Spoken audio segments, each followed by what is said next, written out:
Boa noite, queridos amigos. Mais uma vez estamos aqui reunidos.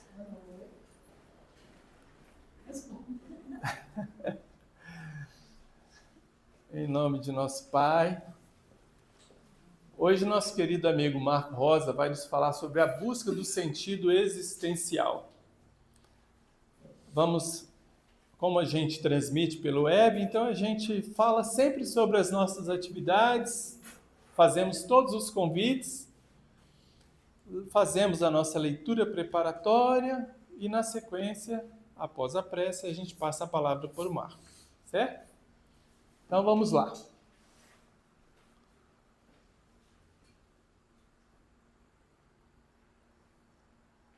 Nossas atividades. Então, para quem estiver nos escutando, nós estamos aqui no Condomínio Solar de Brasília, no comércio da quadra 3, sala 202. Nós temos, todos os domingos, a evangelização infantil, que acontece domingo, das 9 às 11 da manhã. As crianças podem ser trazidas para a evangelização bem novinhas. Nós temos casos aqui de crianças bem novinhas, até umas mais crescidinhas. Enquanto as crianças estão junto com as evangelizadoras, os pais se reúnem e também fazem um estudo paralelo ali enquanto aguardam seus filhos. Então ninguém precisa ir para casa, vem para cá, deixa a criança na evangelização e faz também um estudo. O estudo do Evangelho segundo o Espiritismo acontece toda segunda-feira, das 19h30 às 20 horas. Nessa sala aqui mesmo, toda segunda-feira, onde nós fazemos como se fosse um Evangelho no lar. É uma leitura rápida do Evangelho, onde nós buscamos a nossa harmonização, a harmonização do ambiente, né? Faz bem para nós e para casa. O estudo sistematizado da doutrina, introdução e integração à casa, acontece todo sábado, às 17 horas. Quem desejar estudar, venham. Por favor, venham estudar. Aqueles que considerarem que já sabem bastante, venham também, porque aí nos ajudam a dividir o conhecimento com aqueles que sabem um pouquinho menos, né, sobre a doutrina. A nossa palestra pública, seguida de passe, toda quinta-feira, às 20 horas. Essa é ininterrupta. Sempre teremos palestra pública aqui na quinta-feira, às 20 horas. O nosso bazar beneficente, que acontece de segunda a sexta na sala 216, no final do corredor. Ele é presencial e online também. Quem desejar participar desse bazar de alguma forma, seja participando do grupo, seja contribuindo também nos trabalhos do bazar, basta procurar a Arabella, que é a coordenadora, e ela vai orientar em como você pode contribuir com esse trabalho. Chocolate Fraterno, que acontece na primeira quarta-feira do mês, às 20 horas, onde nós nos reunimos também nessa sala, trazemos um lanche e levamos para a UPA de São Sebastião. Esse lanche ele é distribuído para todos aqueles que estão ali aguardando atendimento, para aqueles que atendem, para os moradores de rua, para aquelas pessoas que estão ali no entorno. E junto com esse lanche, levamos também uma pequena mensagem. É um trabalho muito bacana que quem desejar também participar, está aberto também. Aliás, todos esses trabalhos estão abertos, viu, gente? São todos convites. Projeto Almofadas do Coração, que acontece na primeira e terceira quarta-feira do mês, a partir das 14h30, nesta sala aqui. Quem desejar também trabalhar fazendo essas almofadas, querido, fazendo essas almofadas, fiquem à vontade também. É um trabalho também muito bonito, onde são confeccionadas almofadas em formato de coração e são distribuídas na rede pública de saúde para mulheres que fizeram mastectomia. Ajuda na recuperação pós-operatório. Vamos lá? Leitura preparatória. Quem gostaria de fazer a leitura, por favor?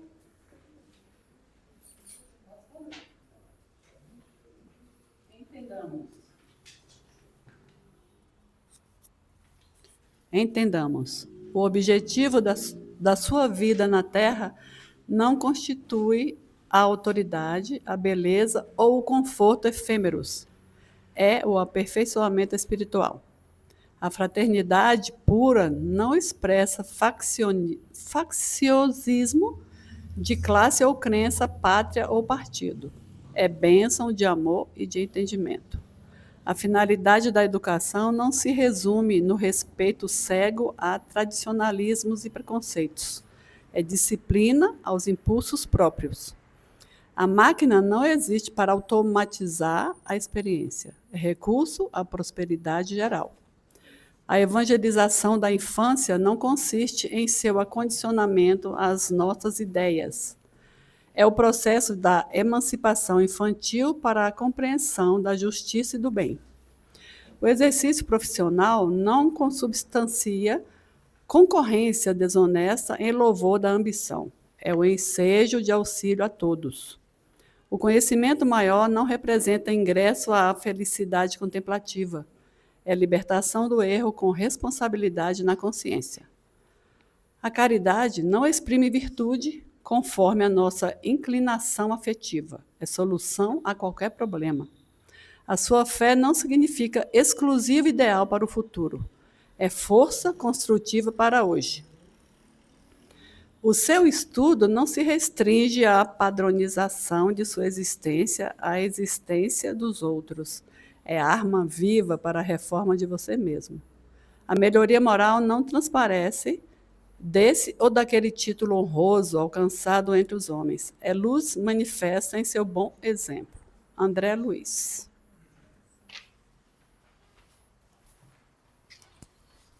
Muito bem. Vou apagar aqui na frente só para ajudar na nossa concentração. Vamos fazer então uma pequena prece.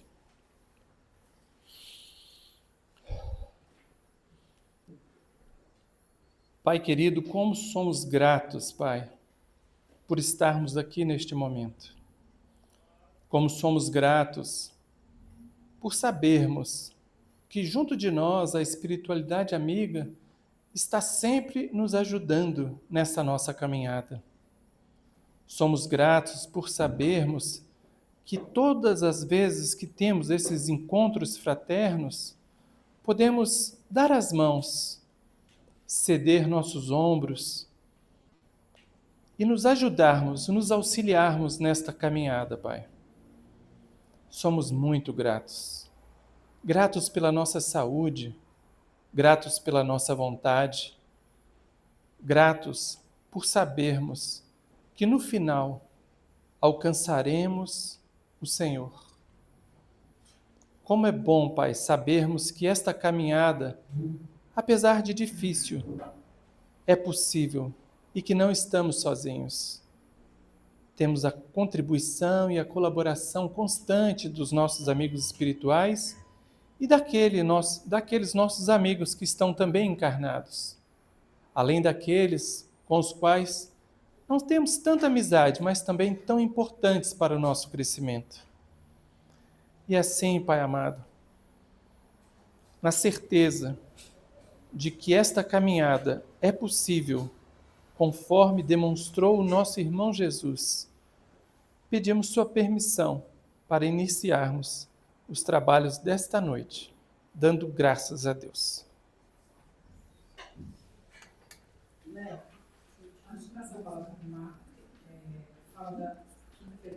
Então tá. Só um minutinho então, pessoal. Eu esqueci de reportar aqui a vocês que na próxima quinta-feira é uma palestra pública também, só que nós queremos fazer um convite especial porque são os 10 anos da casa. E nosso querido amigo Ricardo Gauch, que é lá do GECAM, a casa que deu origem a esta casa aqui, foi o primeiro palestrante da casa e vai também estar conosco nos 10 anos da casa. Então, na próxima quinta-feira, estão todos convidadíssimos para essa palestra de comemoração dos nossos 10 anos. Léo, nas atividades, a programação muda, porque a partir das 7 horas nós teremos o acolhimento de todos os frequentadores e trabalhadores. Tá. 7h30 nós teremos uma apresentação musical. Tem apresentação musical. Então, gente, olha, nesse dia, que vai ser na próxima quinta-feira, nós não iniciaremos as atividades às 20 horas com a palestra. Vamos iniciar às 19 horas, recebendo todos vocês que vierem aqui. E é bom porque a gente tem aquele momento assim de confraternização, daquele abraço e tal, até que quando for 7h30, vai vir aqui um casal espetacular que vai cantar junto com a gente. E vamos ficar aqui nesse canto de harmonização até às 20 horas, quando então vai ser começada a palestra, tá bom? Todos são muito convidados, estejam aqui presentes, tá bom? Deixa eu colocar aqui para passar a palavra para você, meu amigo.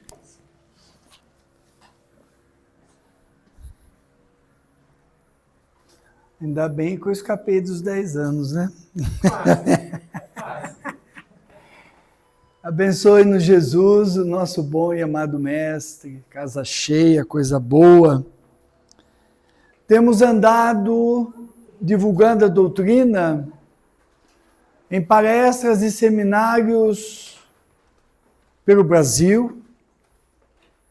E não falo isso para dizer arrogantemente o que fazemos, mas tão somente com o intuito de dizer que a nossa observação do movimento espírita, o contato com pessoas e casas espíritas em diferentes estados, a conversa com presidentes e trabalhadores das casas espíritas em diferentes regiões, vão nos mostrando o quão importante é o trabalho espírita à luz de Kardec.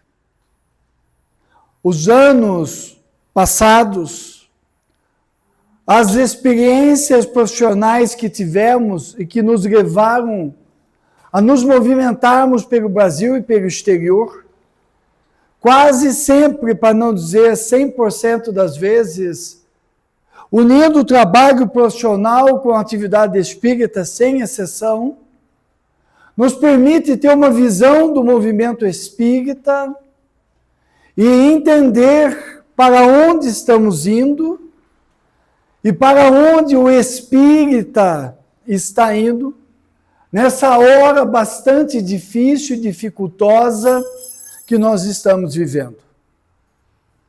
Sem medo nenhum de errar, jamais em sã consciência qualquer um de nós, mesmo os que detêm a maior quantidade de conhecimento espírita, poderia imaginar alguns anos atrás que estaríamos vivendo o momento de hoje com as dificuldades que estão à nossa frente.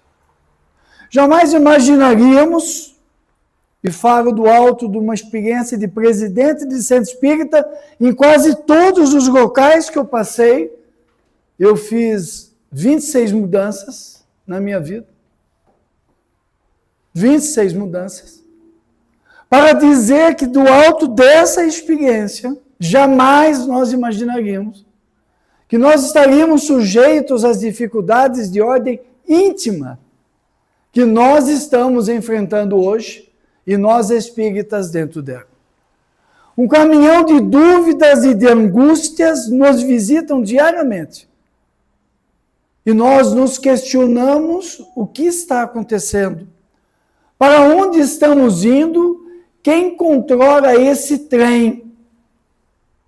O que eu faço diante de todos esses eventos, essas cobranças, todas essas novas propostas que vão nos visitando e dificultando a nossa convivência no trabalho, em casa, na família, a educação dos filhos, pois estamos diante de espíritos que estão reencarnando, já com o olho na frente, do novo tempo, do tempo de regeneração, a exigir dos pais uma dedicação, um empenho e um entendimento que a maior parte do conhecimento humano não oferece para lidar com os espíritos do porte que estão encarnando e chegando nas escolas.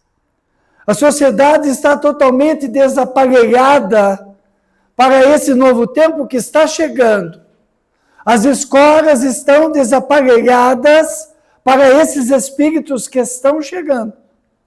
E vemos a confusão latente, bastante debatida no meio da saúde mental, no meio terapêutico, as dificuldades de se identificar o TDAH, o autismo A, B, 1, 2, 3, todas essas dificuldades que advêm dessa massa de espíritos que estão reencarnando, provenientes de planetas, particularmente do planeta Sirius, espíritos mais evoluídos, já dotados de um conhecimento maior, que estão aportando na Terra em missão para fazer as missões, as mudanças que nós precisamos fazer. Nesse contexto, nós entramos num conflito que nos leva a um sofrimento muito profundo. Porque, de um lado, somos tragados, puxados pelo passado. Nós queremos manter o status quo. Queremos reviver o ontem. Os nossos tempos de criança, de jovem, por isso, hoje, os episódios e a grande quantidade de pessoas que cultuam o vintage. Os carros do passado, as roupas do passado, as músicas do passado. É como se nós estivéssemos querendo que aquele tempo da nossa adolescência, da nossa infância, voltasse. Eu fico apavorado, porque eu sou um cara tecnológico, ensinei todo mundo em casa e continuo, porque é uma proposta minha perante os meus filhos, que eu não abro mão, que eu vou ser sempre o líder da parte tecnológica. Eu digo para eles, vocês são muito fraquinhos. Então eu estou sempre com o melhor iPhone, eu estou com o melhor iPad, o computador melhor, ensinando aqueles pangarezinhos a mexer nas coisas para eu manter a liderança. Eu tenho que ser bom em alguma coisa. O carro é melhor, é meu, eu troco o carro para o carro melhor, para eu poder manter a frente. Porque eu não quero voltar para o telefone que tinha na casa da minha mãe, que era um pretão de 4 números. Eu não quero voltar para a televisão que eu ficava lá embaixo, mexendo na antena, para a antena ajeitar e mexe daqui, o botão no meio, não quero mais isso. E ninguém quer. Eu quero andar para frente. Então eu vivo o paradoxo de viver as coisas do passado com os desafios do futuro que estão se apresentando. E aí surge nesse meio um vazio. O que eu faço no presente? Como é que eu lido com esse presente que está aqui agora? E o espírita está se esquecendo, desconsiderando, que nós precisamos estar vinculados constantemente às leis divinas. E tem muitos espíritos que não sabem dizer quais são as leis divinas, onde elas estão escritas.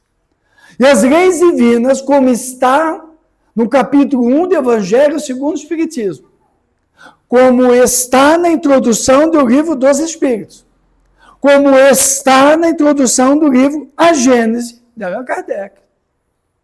Ele diz repetidamente que as leis divinas estão escritas em 3 documentos.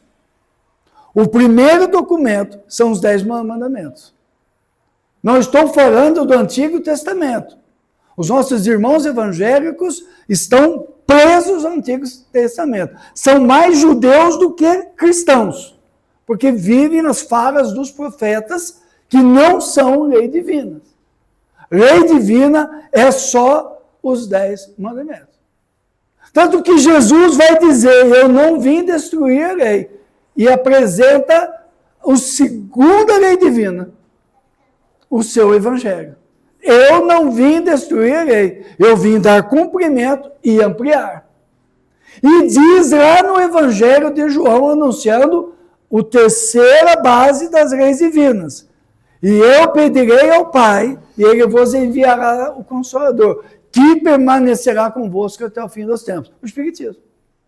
As obras básicas, o Pentateuco kardeciano, estão aí, as leis divinas. É isso que eu preciso estudar. É isso que eu preciso aprender. É isso que eu preciso me dedicar para saber o que está dizendo, para nortear o meu caminho, para que eu possa entender o significado da vida. Não há jeitinho brasileiro nisso. Não tem fórmula mágica. Nós estamos num período em que o planeta Terra está se tornando um planeta de regeneração. E para passarmos e podermos viver nesse planeta, eu preciso modificar a estrutura profunda do meu ser. Eu preciso entender as leis divinas para que eu possa modificar a minha energia, para que eu tenha uma vibração diferente, para estar de acordo com a vibração do planeta. Porque a Via Láctea está se aproximando da constelação de estrelas que está gerando a mudança do planeta no universo. E esta mudança está gerando as alterações tectônicas, climáticas e outras que estão gerando a mudança da energia do planeta, porque ele tem um novo lugar a ocupar no universo. E eu preciso estar em condições de viver nesse planeta que está se transformando. E eu me transformo moralmente. Eu modifico a estrutura da minha energia pela minha mudança moral. Quando as pessoas dizem assim, o espírito está no umbral, está com o peso específico do perispírito muito pesado, ele desce. Porque não tem moralidade. Quando ele se transforma, ele fica leve. Os fluidos ficam leves. Peso específico leve, ele frana em direção às colunas espirituais. Mas foi Deus que mandou eu ficar lá? Não, não foi. Foi eu que quis. Eu fiz as escolhas na vida. E acabo ficando preso às regiões inferiores, à crosta terrestre. Porque eu estou mais materializado, primitivo, do que evoluído. Então, nesse contexto, eu começo a entender que eu preciso estudar as leis divinas, eu preciso estudar o Pentateuco kardeciano para entender para onde está indo o planeta. Quais as mudanças que vão acontecer? Vou tendo racionalidade, lucidez, não vou me deixando levar pelas fantasias, pelas ilusões. Nós vemos espíritas que ainda se apegam a uma série de coisas que não têm fundamento na doutrina espírita, que ficam justificando, tentando desviar, como diz Carl Gustavo Jung, do muro psicológico, para fugir da realidade que se apresenta, que não é fácil. Eu preciso enfrentar essa realidade que eu tenho dentro de mim. E nesse processo de fugir, eu acabo criando e aceitando ilusões, fantasias, como eu aceitei no passado, os santos da igreja, como eu quis confessar para o padre, como eu fiquei esperando o pastor decidir. E o Espiritismo, como religião, não tem essa proposta. É a proposta de uma religião ativa, onde eu vou estudando, onde eu vou participando, onde eu vou aprendendo e vou identificando o sentido existencial do porquê que eu estou na Terra. É muito interessante um texto que fecha a primeira parte do livro Obras Póstumas, cujo título é Ligeira Resposta aos Detratores do Espiritismo, onde Kardec faz a reflexão sobre esse sentido da vida. Vejam como a obra de Kardec é ampla. Ele vai fazer uma reflexão sobre isso. E ele diz que o espírita tem que fazer as perguntas básicas. De onde eu vim? Para eu entender por que eu estou no corpo físico. De onde eu vim? Para onde eu vou? Como eu vou? E ele vai começar a entender o que é a vida na Terra. Quando eu vou estudando tudo isso, me aprofundando, de onde eu vim? Eu vim de encarnações passadas. Eu tenho um histórico de milênios. Eu passei por vários corpos, religiões, países, nações. Eu estou ampliando a minha consciência, a minha visão. Eu não sou brasileiro há muito tempo e nem sei se vou estar aqui na próxima encarnação. eu estou meio em dúvida se eu quero estar aqui. Eu estive no ano passado uma viagem de aniversário de casamento, atrasado, porque quando eu fiz 30 anos de casado, nós marcamos a viagem para a Europa, viagem de 25 e de 30, que lá em casa não teve bodas de prata, não teve aliança de quando era noiva, é a mesma, 40 e poucos anos, a mesma aliança. Eu ouço isso todo dia. Você me deu, me enganou, você me deu, porque mulher não esquece as coisas, né? Você me deu a aliança de quando a gente ficou noivo, que era época ficava noivo, né? Agora atropela tudo, vai embora, e aí você fazia a mesma aliança. Aí não trocou de bodas de prata, porque não tinha recurso, 3 filhos, difícil, cara, vai essa aqui, não, toca o barco. Aí marcamos a viagem para a Europa, viagem de 30 anos de casado. Na antevéspera, eu tive que cancelar. Hotel reservado, trem reservado, avião, carro alugado, Portugal e França. Eu tive que cancelar. Era um dever profissional. Surgiu um fato novo e eu tive que tomar a decisão, e eu tomei, que foi a decisão mais difícil, mas mais certa da minha vida em termos profissionais. O dever me chamou e eu tive que cancelar para que eu estivesse presente naquela atividade, onde a minha presença naquele momento se fazia indispensável e realmente se julgou indispensável, como os fatos mostraram depois. Então ficou a marca daquela viagem, daquele tempo, daquela ideia de tudo aquilo que ficou entre nós. E depois nós fomos marcar a viagem. O ano passado nós fizemos a viagem. Viajamos, o mesmo roteiro nós conseguimos fazer, acho que 8, 9, 10 anos, estou fazendo 40 anos de casado, e mais ou menos isso. E quando eu estava em Paris, eu nunca tive dificuldade nenhuma de, em qualquer lugar que eu estivesse, de voltar para minha casa. Eu sempre adoro. Às vezes eu estou numa praia, minha mulher fica louca, que eu estou numa praia maravilhosa e tal, e eu começo com saudade da minha casa. Eu gosto de entrar em casa, minha casa, meu sofá, minha cama, minha televisão. Toque! Transtorno obsessivo compulsivo assumido. Mas eu gosto de estar em casa. E aí, o que aconteceu? Eu estava em Paris. Ficamos 6 dias dos 20 de viagem, em Paris, 6, 7 dias. E chegou um dia, nós estávamos jantando, e minha mulher, me conhecendo há 44, 45 anos, ela me falou: o que você tem? Eu falei: eu não quero voltar para casa. Eu amo meus filhos, eu amo minha casa, mas eu não queria voltar. E eu fiquei preocupado com aquela reação minha. Foi a primeira vez, eu fiz viagem para o exterior, sem perder de conta, a trabalho e tudo. E eu me fiquei preocupado.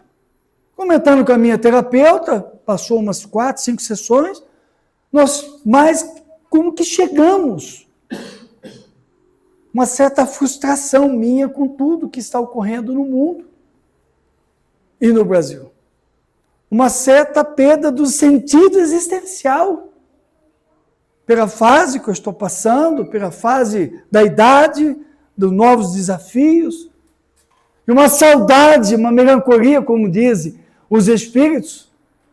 No capítulo 5 do Evangelho segundo o Espiritismo, o texto é a melancolia, uma certa melancolia pelos tempos vividos, que eu sei que estive lá, algumas vezes, na França, naquele período que viveu. E isso volta. Então eu não sei onde eu vou estar depois. Eu não sei para que lado eu vou. Já passou tudo isso, viu? Já está tudo resolvido.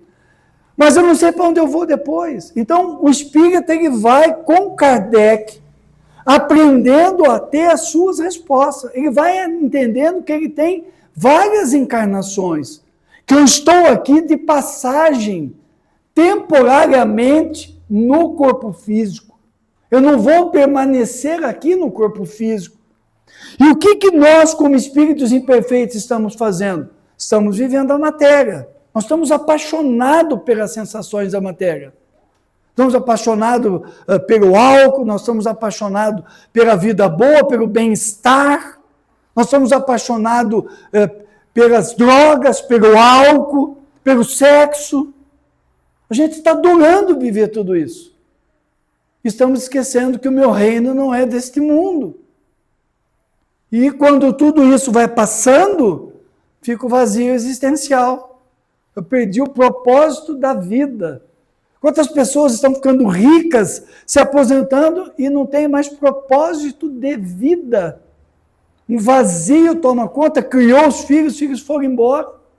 Perdeu o sentido da existência, porque não desenvolveu a espiritualidade dentro de si, a religiosidade, a sua conexão com Deus, e verificar que eu preciso estar cada vez mais vinculado às atividades espirituais para que eu possa ir vivendo o mundo de lá aqui. Quando eu vou estudando Kardec, eu vou aprendendo a interação que existe entre eu e o mundo espiritual. Porque na questão 457, Kardec pergunta, interfere os espíritos em nossas vidas, e ele responde, as mais das vezes são eles que vos dirigem. Porque quando eu estudo, eu aprendo que isto aqui é o fluido cósmico universal, e que os espíritos encarnados e nós encarnados estamos no mesmo fluido, que o corpo físico é desse fluido, que essa cadeira é a condensação desse fluido. O meu corpo físico é a condensação desse fluido. Então, pelo perispírito, eu estou em contato com o mundo espiritual. A mais das vezes são eles que vos dirigem. E que se eu consumo álcool, se eu uso droga, se os pensamentos que eu tenho, aquilo que eu vou fazendo que não é de boa cepa, vai dando a tomada para os processos obsessivos. E eu sofro. Depressão, melancolia, tentativa de suicídio, porque eu perdo o sentido. Às vezes não é meu, o Espírito está me acompanhando, porque eu dei o espaço.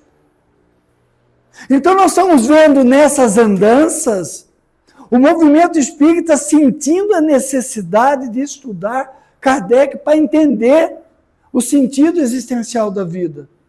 Para entender que nós estamos de passagem, que há muita coisa para nós fazermos enquanto estamos encarnados.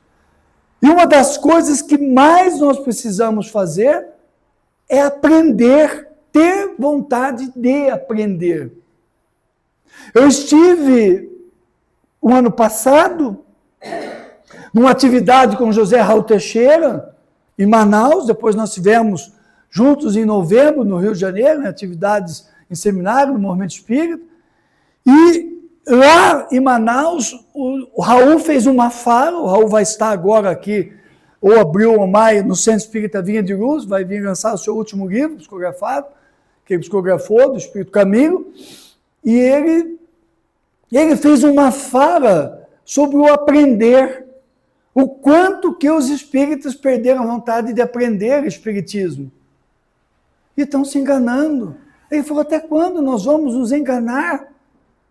Adotando a postura de botar um rótulo em mim de espírita para dizer para os outros na sociedade, na comissão social, que eu sou espírita. Para quê? Às vezes é melhor ser um bom cidadão, mas não um mau espírita. Ser um bom católico, mas não um mau espírita. Um bom evangélico, mas não um mau espírita. Porque eu estou me enganando. O espiritismo não é uma religião passiva. Ela chama pela postura ativa. Então, quando se recomenda aos espíritas para vir ao estudo, para trazer as crianças à evangelização, para participar do trabalho da assistência social, para se fazer o evangelho no lar com disciplina, uma vez por semana, as pessoas dizem que não pode, nunca pode. Eu estou impressionado com as pessoas que tudo falta tempo, como se só hoje tivesse falta de tempo. Quando eu eduquei 3 filhos com 26 mudanças, eu fico olhando para a pessoa, mas não é falta de tempo, é falta de prioridade. É diferente. E aí o vazio essencial chega, porque eu tenho um compromisso. Se eu estudo Kardec, eu aprendo que eu assinei um contrato. Que antes de reencarnar, eu pedi para reencarnar. E me foi apresentado as propostas para que eu estivesse aqui. Aí quando eu estou no corpo, que eu saí da culpa e do remorso que eu tinha do outro lado, agora está tudo bem, agora eu vou curtir a matéria. Vem o vazio, porque eu estou distanciado do meu propósito de vida. Ou como diz Joana de Ângeles, eu estou distanciado do self. O ego, o Marcão é fogo. Esse cara aqui está tal de ego que eu chamo ele de Marcão, ele é complicado. Eu vivo em luta com ele, e as pessoas não querem ter essa luta com o ego, para trazer para o propósito. Eu tenho um compromisso. Ah, mas não é fácil. Não, não é fácil. Não é fácil. O Espiritismo é a única religião que você tem que estar 3, 4 dias da semana atuando, mais criando os filhos, mais trabalhando. É isso mesmo. Ah, mas não dá tempo. Não dá tempo de fazer um monte de coisa. Não dá tempo de ter miga para chá. Não dá tempo de ter amigo para jogar futebol. Não dá tempo de shopping. Não dá tempo de receber para fazer como faz. Não, não dá. Porque o meu compromisso é esse. Mas aí a pessoa, mas eu gosto daqui. E aí vem o vazio existencial, porque eu me distanciei do self. Eu tenho um compromisso assumido. O contato está ali no meu ego. Tum, tum, tum. Marcão, você tem um compromisso. Foi até engraçado hoje, que eu cheguei para minha mulher e falei, você vai para o centro, né? Ela sabia que eu tinha uma palestra, mas não lembrava onde. E eu falei, eu tenho uma palestra lá no Jeicano, lá no Jardim Botânico. Aí ela confunde os dois, que são irmãozinhos, né? Eu falei, não, tem um no Jardim Botânico. O outro é no Guará, é daqui 2 semanas. É um casadinho com o outro. E aí ela falou, ah, tá. Mas você está lembrando que tem jogo? Eu falei, eu estou lembrando que tem jogo. Mas como eu joguei pedra na cruz, fiz striptease na Santa Ceia, e eu ofereci coca para o Cristo na hora que ele estava com sede na cruz, eu tenho que trabalhar. Então não tem jogo, não tem isso, não tem aquilo. Quando eu não entendo essas coisas de forma simples, eu não entendo de onde eu vim, para onde eu vou, aí eu vejo espírita com medo de morrer, desesperado com medo de morrer. Mas todo mundo já sabe que vai partir. Alguém tem alguma dúvida? Nós vamos partir? Não, a gente tem 2 certezas na vida. Eu vou viver e vou morrer. Vou ter uma doença, vou ter isso, mas eu vou partir. Então, esses dias eu fui no velório de um espírita e eu achei que eu estava numa igreja. Porque o velório de espírita não tem vela. Por que é o significado da vela para o católico, no velório? Ah, para iluminar o caminho. Que caminho, criatura? O espírito vai sair, não sabe nem se vai sair do corpo, não sabe nem onde vai ficar. E aí, vela, aquelas coisas douradas, e o falatório, né? Parece uma feira de Acari. Falando mal da vida de todo mundo, comentando a política. O defunto, coitado, ele ali é um detalhe. É uma referência para o encontro dos migos e das migas para despedir do falecido. Que daqui a um pouco fecha o caixão, todo mundo esqueceu. Não é essa a proposta. A morte, quando ela chega, vai chegar para todos nós, sem furo, ela é só uma mudança, uma passagem. Então eu sei que nesse intervalo eu tenho que fazer o máximo que eu posso. Então se eu aposentei, ótimo, vou trabalhar no movimento espírita. Se eu não quiser continuar na atividade profissional, se eu não precisar complementar a minha aposentadoria, vou trabalhar, vou fazer a caridade, vou fazer o bem. É a hora de assumir a liderança de uma casa espírita, é a hora de conduzir um trabalho, de fazer um estudo bem feito. As oportunidades são inúmeras. Participar da assistência social, evangelizar, cuidar da biblioteca. Tem milhões de coisas para se fazer. Enquanto eu vou preenchendo. Aí não surge o vazio existencial. Porque eu passei pela primeira fase da vida, como diz Carl Gustav Jung, no livro Civilização em Transição, na questão 728, quando ele diz, nós vimos a primeira fase, até os 50 anos, 50 e poucos anos, eu saio para fora, eu vou criar filho, eu vou me profissionalizar, eu vou estudar, tenho que sustentar a família, eu vou fazer a base. Quando eu vou para a segunda fase, eu começo a descer do meio-dia para 6 horas da tarde, olhando a finitude. Ela vai chegar, o que eu faço? Eu retardo a finitude. Eu vou fazer educação física, eu vou fazer dieta, eu vou segurar a boca nervosa de açúcar, eu vou fazer os tratamentos, vou fazer um tratamento de estética, não precisa olhar para mim não, que eu não fiz não, mas é que eu tenho uma pele boa. Vou fazer tratamento de estética, vou botar um botox, tem que fazer, as moças, tudo fica bonitinho, fica ajeitadinho, pinta o cabelo, faz um implantezinho para ficar legalzinho, vai lá, bota um negocinho assim, fica novinho, entendeu? Faz parte. Eu vou retardando o envelhecimento, mas eu sei que vai chegar. Eu vou me preparando para partir. Aí eu não tenho vazio existencial, não tenho depressão.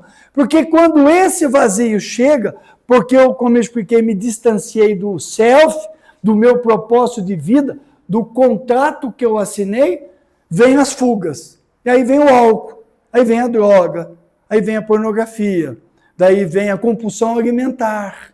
Aí vem uma série de fugas que eu faço para compensar aquela dúvida, aquele remorso, aquilo que está em mim criando um vazio existencial. Mas, Marco, um mundo desse, está tudo errado, não é possível o que está acontecendo. Deus no comando, Jesus no controle. Eu tenho feito atendimento fraterno de pessoas que chegam com um problema e dizem, como você me traz aqui? Não, eu estou com angústia, uma ansiedade, que o mundo vai acabar, que tudo vai ter guerra. Eu falei, mas qual o controle que você tem disso? Zero. Zero. Por que você está se esfalfando emocionalmente por coisas que você não tem um controle? Que você não detém um controle, nem vai deter? Onde está a nossa confiança em Jesus de Nazaré? Onde está a nossa confiança naquele que é o governador da terra? Onde está a nossa confiança em Deus, nosso Pai, que está no comando e que controla a galáxia por Jesus de Nazaré? Quanto nós temos ouvido os espíritos em reuniões mediúnicas dizerem, relatarem a presença de Jesus no mundo espiritual inferior? Há um tempo atrás, numa reunião mediúnica que eu participo na FEB há mais de 15 anos, no sábado, às 7 horas da manhã, todos os sábados, o Espírito deu uma manifestação vindo da crosta mais profunda. E em determinado momento, quem estava atendendo o Espírito pergunta, pela renitência dele, pela resistência dele a falar de Jesus, mas o que te trouxe aqui afinal? E ele responde, o seu mestre. Mas você viu? Não precisei ver. Mas apenas olhar no horizonte e ver a luminosidade que passava. Ninguém me disse, mas eu sei que era ele. Porque ele tem estado nas regiões inferiores. Quer dizer, quantas pessoas estão dizendo de Jesus, ele está nas regiões inferiores, hoje trabalhando. É como se ele passasse, ele falou, e eu fosse sendo despregado da pedra onde eu me acoprei, fugindo da busca que Jesus e os seus assecas, os seus prepostos, estão fazendo alguns séculos. À medida que eles foram descendo para as regiões inferiores, esses espíritos foram fugindo para não serem resgatados, para não admitirem que Jesus não tem inimigo, porque ele é todo amor. E eles foram fugindo e ele disse, eu estava lá, na minha furna. E quando eu vi, eu estava sendo levado. E era ele, eu sei que era ele. Porque eu tinha estado perto dele quando ele esteve no corpo físico. Era ele, era a presença dele. Se ele está cuidando de todos nós, alguém vai dizer, mas por que tanto sofrimento? Porque nós precisamos. Porque nós somos espíritos inferiores. Uma análise muito superficial do nosso comportamento, honesta, verdadeira, vai dizer do quanto que nós somos egoístas ainda. O quanto que nós somos invejosos ainda. O quanto que nós somos mentirosos ainda. O quanto que nós somos uma série de coisas que nós escondemos. E que não é desdouro ser tudo isso. Faz parte da nossa inferioridade. Mas eu preciso admitir a minha inferioridade. E entender que eu estou num processo de transformação. Que eu fui convidado por Jesus. Todos nós somos os trabalhadores da última hora. Nós somos aqueles da parábola que estavam na 10ª hora na praça. E Jesus mandou buscar todos nós espíritas. Somos espíritos muito imperfeitos, com muito débito. Quando eu digo cuidado com o Marcão, o ego, é porque eu sei o que está dentro de mim.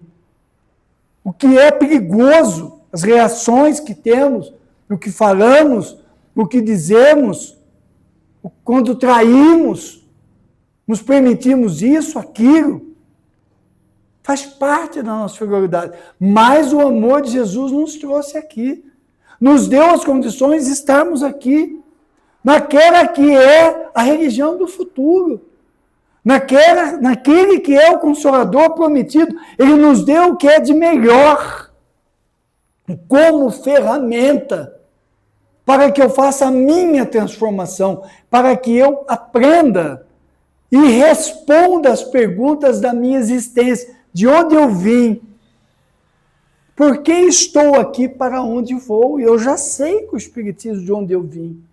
Eu já sei que eu vou para as coroas espirituais, que eu estou de passagem. Eu já sei que eu estou aqui para cumprir uma missão. Quais os objetivos da encarnação? Pergunta Kardec, o livro dos Espíritos, na primeira parte. Os Espíritos respondem, 2 objetivos. A nossa evolução moral e a cooperação com Deus na sua obra. São os 2 objetivos. Quando eu começo a responder isso, que eu sei que eu vou partir, que eu sei que os filhos são espíritos, que em determinada fase da vida vão ganhar asa e vão se mandar, que eu vou ter que ficar com a minha companheira, com o meu companheiro, nós vamos juntos, que eu vou fazer o bem, que eu vou me transformar. Eu começo a entender o valor de estudar o Espiritismo por tudo isso que nós trouxemos de reflexão. E eu vou entendendo, quando eu entendo o fluido, o papel que o Evangelho no lar tem em casa. Quando eu faço o Evangelho no lar com a família, uma vez por semana, numa hora determinada, como orienta o Espiritismo. Quando eu entendo o Espiritismo, eu entendo o valor da prece. Ah, Marco, você ora por mim? Posso orar, mas você pode orar por você. Quando eu pego o Evangelho todas as manhãs, 5 minutinhos, dou uma lidinha, faço uma prece, visualizo Jesus me envolvendo, visualizo ele abraçando os meus filhos, a minha nora, o meu genro, a minha neta, e tenho a resposta deles. Eu vou vendo o papel do fluido, a lei de fluidos, e vou sendo uma pessoa útil, vou orando pelos meus familiares, se conseguir pelos meus inimigos, pelos meus detratores, pelos que não gostam de mim, tenho direito. E eu vou vendo que o vazio existencial surge no processo. Como diz Joana de Anjos na obra Amor, Imbatível Amor, no processo, no momento que eu vou deixando o instinto, vai diminuindo a quantidade de instinto na minha psique, para que eu tenha inteligência, consciência e saiba fazer uso do livre-arbítrio.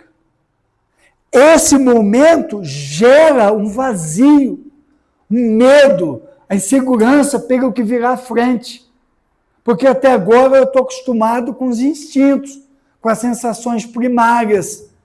Eu tenho dificuldade de me libertar delas, de entender como elas funcionam. Isso cria um vazio. Quem faz a ponte entre essa passagem do instinto para a inteligência, dos níveis primitivos da existência que eu passei para os níveis de angelitude? O estudo de Kardec, o Evangelho de Jesus, a minha transformação moral, para eu entender o que tem à frente e me entregar ao processo. E aí eu não vou me preocupar mais para onde vai o Brasil, para onde vai a Terra, eu vou fazer a minha parte. Vou fazer a minha parte. Quando eu fizer bem feito a minha parte, que é aprender o Evangelho de Jesus, quando eu fizer um bom Evangelho no lar, de qualidade, com perseverança, quando eu aplicar o passe, entender como o passe funciona, a simplicidade do passe, quando eu entender o valor de uma palestra bem feita, que vem de um estudo bem coordenado, porque foi bem estudado, da evangelização, o efeito nas crianças, que tem nos filhos a evangelização, a mocidade bem feita, são coisas simples. E aí eu me pego pensando que as pessoas buscam tanta coisa, precisa fazer isso, fazer aquilo para estar no centro espírita. O espiritismo está perdendo gente, não é isso. Chico Xavier passou a vida inteira fazendo a mesma reunião. Abria o evangelho, lia uma página, comentava, fazia prece, psicografava. A vida inteira. E se transformando. E buscando a mudança. Aprendendo Kardec, aprendendo o Espiritismo, aprendendo o Evangelho. Nós estamos buscando a cura. Nós estamos doentes numa sociedade doente. Tudo o que eu falei aqui não esconde, não apaga, não desfaz das dores que estão nos visitando. Tenho assistido até com bastante emoção. Sempre fui uma pessoa muito cartesiana, até por formação. Mas, talvez porque esteja envelhecendo, quando a gente passa dos 60 e avança, parece que nós vamos ficando um pouco mais sensíveis, mas nos atendimentos fraternos, nas pessoas que nos procuram, que vêm falar conosco depois de uma palestra, de um seminário, pelo Brasil, eu vou me comovendo e me compadecendo das dores alheias. As histórias que nos contam, as famílias desfeitas, os casamentos destruídos pelo álcool, pela droga, pela traição, as crianças ficando pelo caminho, os compromissos paternos rompidos, milhares de crianças sem o aconchego do lar, sem um pai e uma mãe para abraçar, para proteger na noite escura da chuva, do trovão, do raio. Sem alguém para estar com os filhos para jogar bola, para soltar uma pipa, para jogar um videogame. Uma menina para brincar com a mãe de maquiagem, botar o salto alto da mãe, o sapato. Esses dias eu me lembrei da minha filha do meio, eu tenho 2 rapazes, o mais velho e o mais novo, e a menina de 34 anos. Eu me lembrei, vi uma foto dela, 3, 4 anos, com a bolsa da mãe, com o sapato de mamãe, e me lembrei daquela cena como se fosse hoje. Quando eu olhei, ela imitando a mãe, o lar. Quantas pessoas perdendo essa grandeza de viver o lar, de envelhecer com a família. Tantas coisas desfeitas, tantos sonhos desfeitos, tantos jovens desfazendo a vida por homicídios, por roubos, por droga, por bebida, partindo prematuramente do corpo. Mães que chegam para nós e choram. E choram muitas vezes por remorso, por culpa. E eu fico olhando que eu não tenho como tirar aquela dor do peito dela. E como o Chico ensinou, muitas vezes eu só consigo abraçar aquela mãe, aquele pai.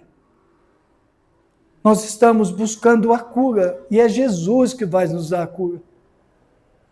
É Ele que vai efetivamente nos curar de tudo isso, o seu Evangelho, a interpretação do seu Evangelho. É o remédio que nós estamos precisando para o nosso vazio existencial. Ele é o nosso referencial.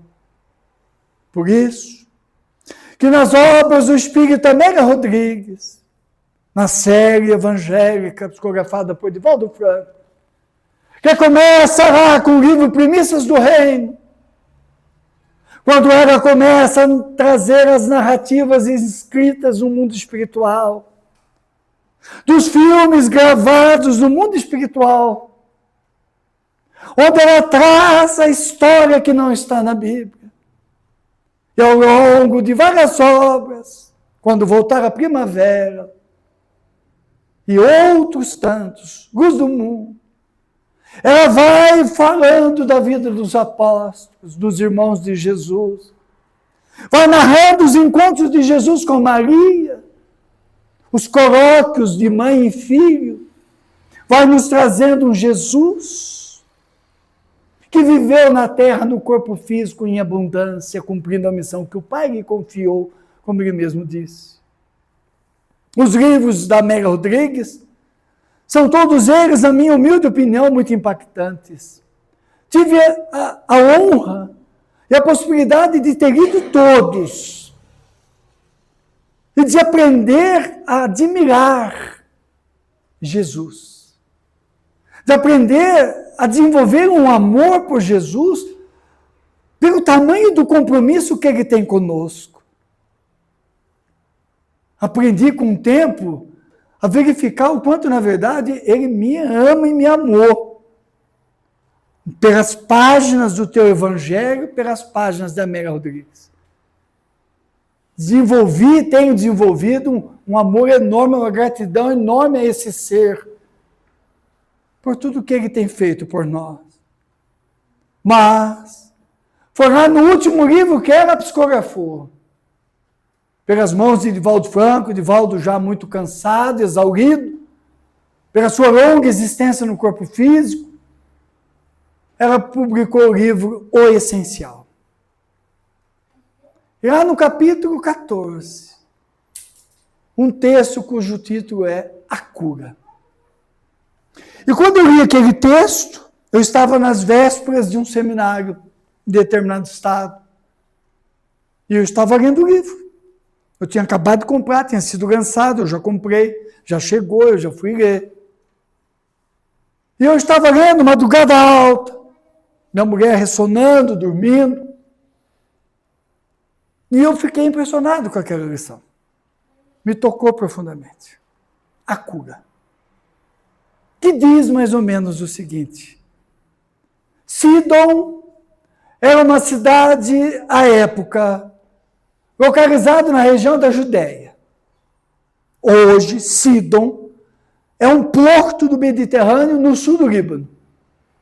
À época, era uma cidade de gentios. Assim se referiu os judeus a tudo aquilo que não era judeu. Havia um homem, que era um homem muito respeitado em Sidom, um homem rico, que tinha uma frota de navios e que comerciava com a Europa pelo mar Mediterrâneo.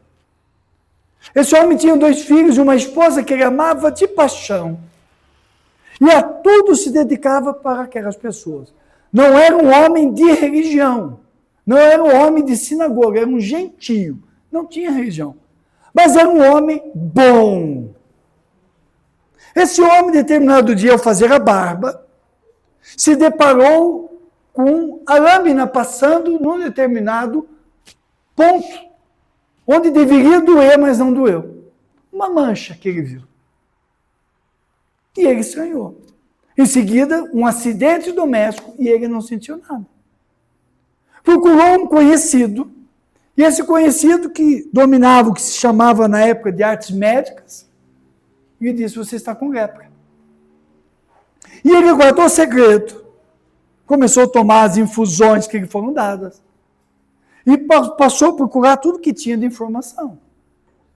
E informou a mulher: eu estou com lepra. Separe as minhas coisas, você separou o quarto, mas mantenha conosco, porque o leproso na época obrigatoriamente era colocado para fora da cidade, excluído de tudo.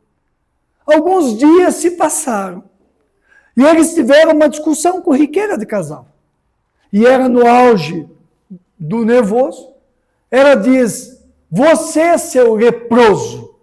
E ouviram na rua.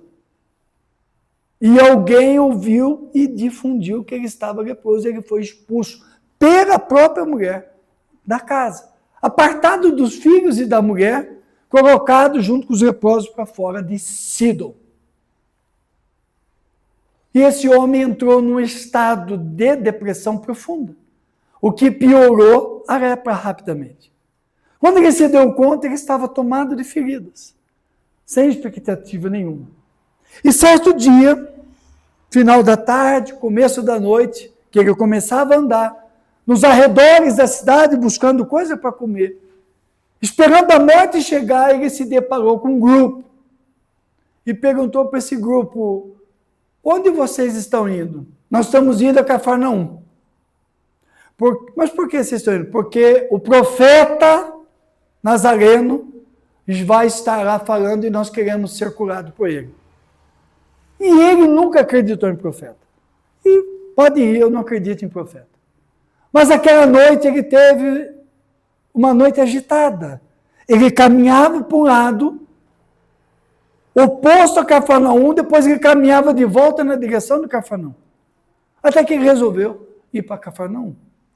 E durante alguns dias ele caminhou descansando durante o dia. Quando ele chega em Cafarnaum, ele estava nas vascas da morte, totalmente tomado pela lepra. E perguntou para alguém, onde que está o profeta Nazareno? E a pessoa diz, Jesus, sim.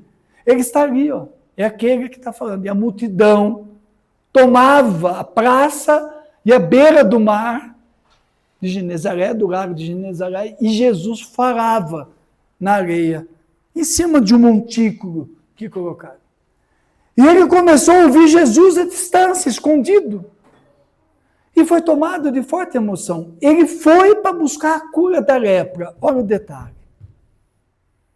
Ele falou, esse homem tem que me curar. Mas enquanto ele foi ouvindo Jesus, enquanto ele foi cruzando o seu olhar com o olhar de Jesus, que olhava para ele à distância, essa era a marca de Jesus. Ele foi se tomando de uma emoção que ele já não sabia mais o que ele queria. Se era a cura ou se era outra coisa que ele não sabia definir. Foi tomado por sentimentos indefiníveis para ele, um homem rude, apartado da espiritualidade. E quando ele se deu conta, ele estava caminhando e a multidão foi abrindo, porque ele era leproso. E ele parou na frente de Jesus. E Jesus parou de falar e olhou para ele. E ele pergunta, e eu fiquei pensando, eu diante de Jesus, o que eu faria? E Jesus pergunta para ele, o que tu queres de mim? Ele olha para Jesus, o silêncio se faz sepulcral, e ele diz para Jesus, eu quero a paz. Ele não pediu a cura.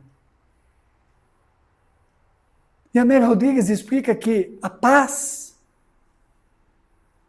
está acima de tudo demais que ele buscava. Na alma daquele homem, a nossa alma, estavam as dores mais profundas do abandono da mulher, dos filhos, de tudo que ele construiu. Era um homem bom, eu fiz questão de frisar. E a Mary Rodrigues frisa, é um homem bom, que foi traído pela mulher, pelos filhos, por todos. Perdeu tudo. Que sofreu as dores, que caminhou à noite. Eu quero a paz. Eu fiquei me perguntando o que eu quero. E desde então eu tenho tentado entender essa paz. O que eu tenho buscado na terra? O que o Marco tem buscado na terra? E Jesus olha para ele e diz assim, eu te conheço desde há muito tempo. Eu te dou a minha paz. E ele se convulsiona, cai no chão, e quando levanta, ele está curado da lepra. Retornou a Sidom, retomou as suas atividades, e tornou-se uma referência na divulgação do Evangelho de Jesus junto aos gentios. E desenvolveu várias obras de caridade, porque era um homem bom. Quando Jesus diz para ele, eu te conheço desde há muito tempo, ele está dizendo para nós, eu te conheço desde há muito tempo. Marco, Maria, José, ele conhece a todos nós. E ele quer que a gente tenha paz. Mas eu preciso buscar essa paz, para que ele me dê a paz. E o homem buscou. Veja a narrativa, de Sidom a Cafarnaum, à noite sem comida, vários dias, com lepra, com dificuldade de andar, com dor. Somos nós. Nós estamos no caminho de Sidom para Cafarnaum para encontrar Jesus. Nós somos o gentio. E nós temos que buscar. Esse é o sentido existencial das nossas vidas. Um encontro conosco. Um encontro capaz que Jesus de Nazaré nos oferece. E aí, não há vazio. A plenitude de entrega, como ele teve nas obras que ele desenvolveu em Sidom. Como Pedro teve quando foi a Roma. Quando Paulo teve quando foi a Roma. Quando andou pelo mar Mediterrâneo, quando andou por Éfeso, por Corinto, por Tessalônica, por todos os locais. Como os apóstolos tiveram quando depois andaram falando de Jesus, tendo uma vida plena. Nós somos os apóstolos, nós somos os gentios, nós somos os personagens do Evangelho, nós somos Judas, nós somos todos. E todos em busca da plenitude da vida com Jesus de Nazaré. Por isso, busquemos aprender, não nos enganemos.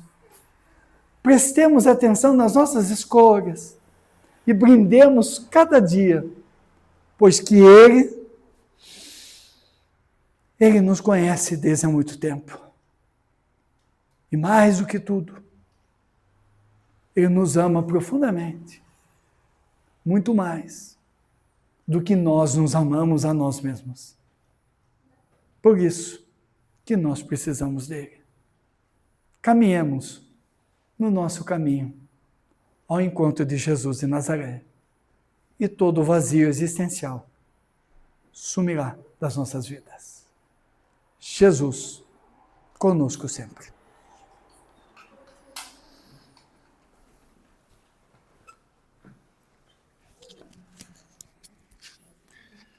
Agradecemos muito ao nosso amigo Marco.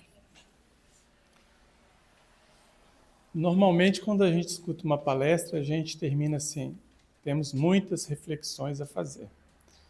Mas o convite de hoje não é para reflexão, não, é para ação. É um convite para atitude, né? Para darmos o passo que até agora, muitas vezes, a gente fica protelando, né? Teremos que encerrar, porque o tempo já está um pouco avançado. Vou pedir que a Inês faça a prece para a gente, Inês.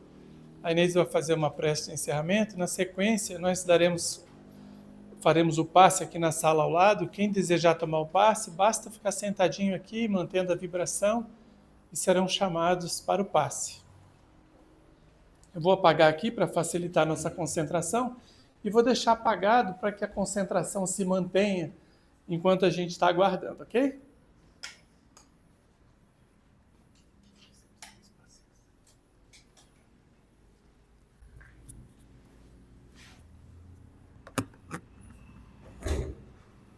Em sintonia com a espiritualidade maior,